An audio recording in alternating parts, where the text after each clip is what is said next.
Olá e bem-vindos ao Cabine Literária! Aproveitando que a gente está em plena Semana Tolkien e que agora, na quinta-feira, vai sair o filme do Hobbit, o terceiro e último, eu vim aqui falar para vocês de 5 grandes diferenças que existem entre o livro e o filme.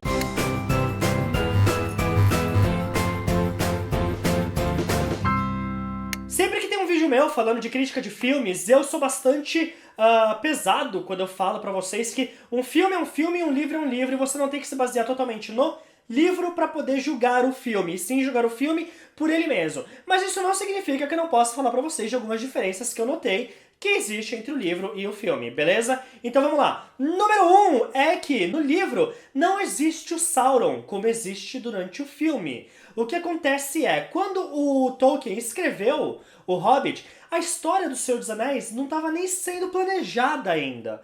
Era simplesmente uma história que ele escreveu para os filhos dele a respeito de um Hobbit, o Bilbo, e a aventura dele com os anões. Simplesmente isso. Aconteceu dele encontrar o anel, junto com Gollum, mas naquela época o anel, gente, ele só deixava você invisível. Não era o anel. Isso só foi depois. O editor dele, depois do sucesso que teve o Hobbit, pediu para que ele fizesse uma sequência. E assim, a primeira coisa que aconteceu quando ele pensou nessa sequência é que demorou para ele pensar em qual seria a narrativa, qual que seria a história que ele ia contar nessa sequência. E inicialmente era pra ser o Bilbo mesmo, depois que ele tivesse perdido a fortuna dele e saído em uma nova aventura pra angariar novas fortunas. Só que ele percebeu que isso era um caminho sem saída, entendeu? Que não ia funcionar. Então ele resolveu focar na história do anel. Foi aí que nasceu o fato de que aquele era um anel poderosíssimo, que era do Sauron, né? Porque em O Hobbit é mencionado um tal de necromante. Mas naquela época o necromante não era o Sauron, gente. O Sauron não existia.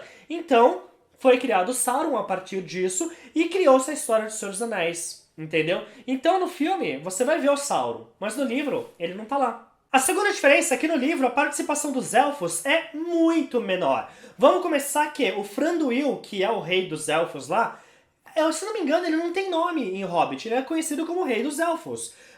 E a passagem é super rápida, é basicamente eles fugindo da prisão graças ao Bilbo. Não tem aquela perseguição de barris, não existe Tauriel, que é aquela elfa, que é quase uma melação romance, triângulo amoroso com o Legolas e com o Kili, e também não tem o Legolas, gente. Então assim, os elfos são uma passagem super rápida de Hobbit, voltam lá no final para a Batalha dos Cinco Exércitos, mas é só isso, não tem relevância.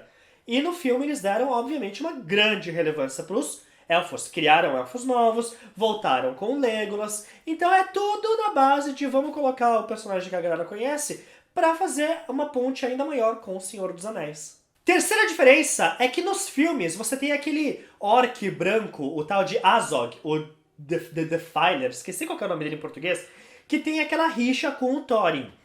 No livro isso não existe, porque o Azog tá morto. Pois é, nos apêndices de O Senhor dos Anéis, você fica sabendo que o Azog morreu naquela guerra que teve com os anões e continua morto, gente, ele não tá vivo. Então não existe o Azog.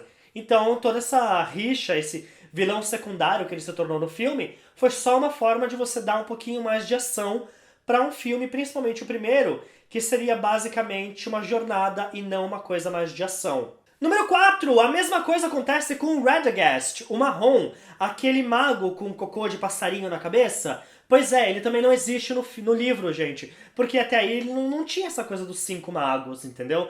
Ele é mencionado também nos apêndices de O Retorno do Rei. Então, foi inserido no filme, porque se você parar pra pensar, o Hobbit ele não é uma adaptação apenas do O Hobbit, o livro. Ele também é uma adaptação de muita coisa que tem nos apêndices de O Retorno do Rei e da Universo Expandido da Terra-média. Então resolveram colocar ele lá porque, de acordo com esse apêndice, o que estava acontecendo com Radagast é ao mesmo tempo que acontecia as coisas de O Hobbit. Então juntaram os dois para deixar o filme com um pouquinho mais de personagens e talvez para fechar um pouco mais o ciclo que tem entre o Hobbit e o Senhor dos Anéis. E número 5, que é chocante! No livro, o dragão Smaug nunca encontra a Companhia dos Anões.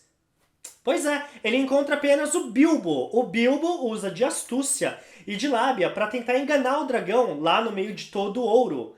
E obviamente, assim, por um momento o dragão até é enganado, mas não por muito tempo. Isso faz com que o dragão fique furioso e saia da caverna da montanha pra ir destruir a cidade vizinha como punição. Mas o dragão mesmo nunca chega a encontrar com o Thorin e com os outros anões. Veja só. Então essas foram as 5 diferenças grandes assim que eu vi, que eu achei legal. Uma curiosidade legal de comentar com vocês. Se vocês curtiram, clique em curtir. Se você é novo no canal, não deixe de se inscrever, é importante pra gente. Você vai ter acesso a muito mais conteúdo e ficar sabendo quando a gente tem vídeo novo. E para mais informações sobre literatura, continue acompanhando Cabine Literária. Beijo!